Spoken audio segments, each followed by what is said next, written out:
So, something interesting. I was looking through some of my old school reports earlier. So, you know, when the teacher writes a report on how you've done, how you've performed for the year, academically and everything else. And I kind of noticed a pattern throughout all the feedback that these teachers gave me. And I'm talking from age 6 to maybe around age 14 or 15. They were all saying quite similar things. And it was something along the lines of, Tom's a good student, gets good enough grades, but he's very reserved. He's very thoughtful and seems like he's daydreaming a lot. Doesn't participate much in class, doesn't really put his hand up to answer questions. And that's something he should work on. He comes across as quite shy and sensitive. He should look to involve himself more in class discussions. And I'm kind of thinking that feedback for a long time was synonymous, totally the same as how I looked at myself as this introverted guy. Even now, I'd probably describe myself as an introvert. Maybe not 100% introverted or 100% extroverted, maybe somewhere in between, but back then, I saw myself as just super shy. You know, I'm never going to be the loudest person in the room. I'm never going to like being the center of attention. And really, that's a world apart from how I see myself now. And what I want to talk about in this video is labels. Labels that get attached to you and end up influencing how you see yourself. Things that other people have attached to you and end up influencing your worldview. What do I mean by this? So, a lot of people introverts and extroverts are examples of labels. Sure, there's possibly a genetic component to whether you're an introvert or an extrovert. I acknowledge that. I have acknowledged that in videos that I've made. But undoubtedly, some of it is going to come down to your environment, your personal history, how you grew up, the way that your habits form throughout life, the way that you see yourself. I think it's like nature versus nurture. I think undoubtedly nature plays a part, but nurture is part of it. If you describe yourself as a certain type of person, as a loud person, a quiet person, confident, shy, some of that might be down to your nature, but I'm willing to bet a big part of it comes from the way other people described you, particularly growing up in your formative years when your brain was still very impressionable and open to other people's ideas, which may have influenced you. I thought about this a lot growing up because I'd cemented this idea of myself as quiet, introverted, antisocial, shy, awkward. And I don't see myself now because I have evidence to the contrary, because I've gone out there and put myself through challenging social experiences, because I wanted to push myself out of my comfort zone. I didn't want to feel incapable in social situations. And I'm kind of thinking surely I wasn't just born like this, born as an introvert. Where might this idea have come from? And looking back on these school reports, I think when you're that young, when you're fucking 5 or 6 years old, you don't know about the concept of introverts and extroverts. It's just not a thing. You just fucking play with toy cars and mess around with the other 5-year-olds in your class. You're not aware of social dynamics or you don't even really have your own desires. You don't think like, oh, I should be participating more in class. And I think the early language that these teachers used to describe me, shy, reserved, thoughtful, a daydreamer, I heard this feedback all throughout my schooling years. And I feel like that has subconsciously influenced my deep-rooted beliefs about myself, because when you're that age, your brain's still forming and you hold on to these ideas like way more than you think, and you carry them into your adult life. I think that these teachers attached these labels to me and created these deep-rooted beliefs. And if there's anything that I know to be true more than anything in life, it's when you believe other people see you in a certain way, your actions, your internal beliefs start to become aligned with that. If you believe everyone sees you in a certain way, you start to believe that and you start acting like that. I think that kind of created this snowball effect where I maybe stopped trying to participate in class, or stopped seeing myself as like someone who could be the center of attention, or let's say a good public speaker. All these things that just struck a lot of fear into me growing up throughout high school, because I just didn't believe I was that kind of person. I let that label influence my internal dialogue, the things that I said about myself, the language that you use to describe yourself, what you say about yourself.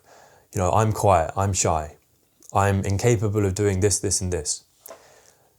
The language we use to describe ourselves is very powerful. We don't realize how powerful it is. Like, I've tried to stop myself from, stop myself from saying out loud, because saying out loud, it has more power than even like saying it in your head. I try and like monitor the words I use to describe myself very carefully, because you know about like affirmations. A lot of people think they're bullshit. You know, when you look at your reflection in the mirror and you say 5 times in the morning, I'm confident, I'm powerful. A lot of people think that's bullshit, but there is some truth to that. These words, they do make their way to your subconscious mind and eventually create new beliefs. I'm not saying this is what I do in the morning, but the more we describe ourselves in a certain way, the more we will start to become aligned with that. It's really interesting, man. Like, we need to be very careful how we describe ourselves. And it's most likely to come up in conversations with other people. Like, oh, I'm too shy to do this. I'm too nervous in presentations or social situations. I'm bad at small talk. All these things, these just subtle little things that we use to describe ourselves, they add up and they create and form the basis of our identity and what we believe we can do and what we don't believe we can do. So what I've been thinking about is, if I'm going to describe myself in a certain way, if I'm going to believe something about myself, then I want to be absolutely clear that it's coming from me. If I'm going to set limitations on myself, which some things we do have like less of an aptitude for, we're not as good at certain things as other things, like that's normal. But if I'm going to put any kind of limitation on myself, then I want to know that it's come from me. I want to know that it's like my original thought, that it's based on something which makes sense to me and not some idea which has been implanted in my head by some dumbass teacher or some kid in school who bullied me. I want to make sure that it's coming from me. And it's really hard, and it takes like a lot of journaling about deep-rooted beliefs. Or really maybe just whenever you feel any kind of fear, trying to place where that's coming from. Like what past experience or time of your life does this fear or anxiety that's coming up in your body remind you of? Because sometimes that's the root of it. Like, when people call me quiet, which is not super often now because I guess I am pretty, I'm becoming better at like articulating my thoughts and not just being passive, even though I don't necessarily think there's anything wrong with that. Like, I'll talk when I want to talk. But when people insinuate that I'm a quiet person, I do wince a little bit, and I think back to like those times in school where people would call me out for being quiet and saying that, you know, I need to speak up more or I need to participate more.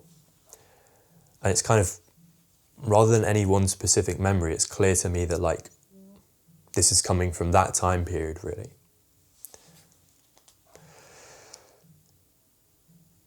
Honestly, I wouldn't be so quick to define yourself as anything, even if it is coming from you.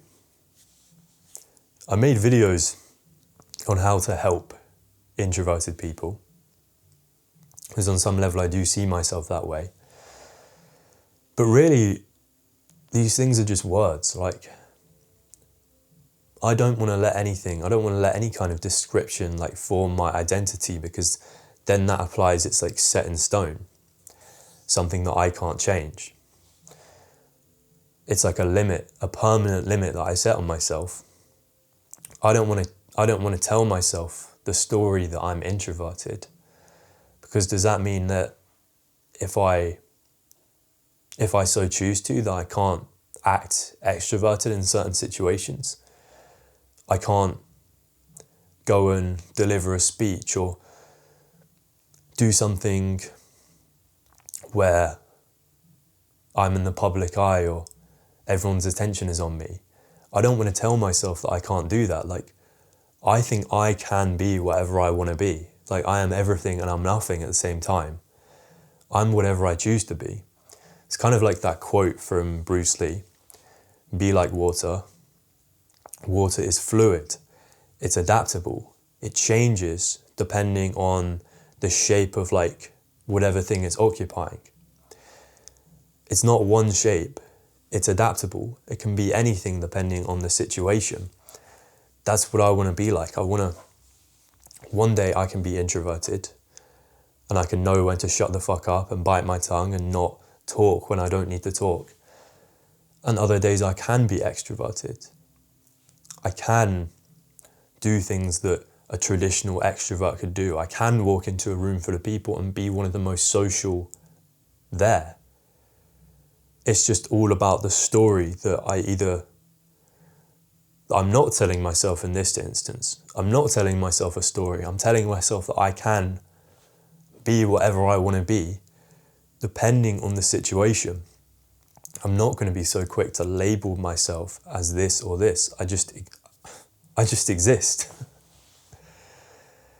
So yeah, if you are going to label yourself, be clear that at least it's coming from you, not from someone in the past, not from your parents, your friends, extended family, whoever. Be clear that it's you, that you're the one setting your beliefs. Whether it's a negative belief or a positive belief, it should come from you, at the very least. Yeah, man, that's all I've got to say. See you soon.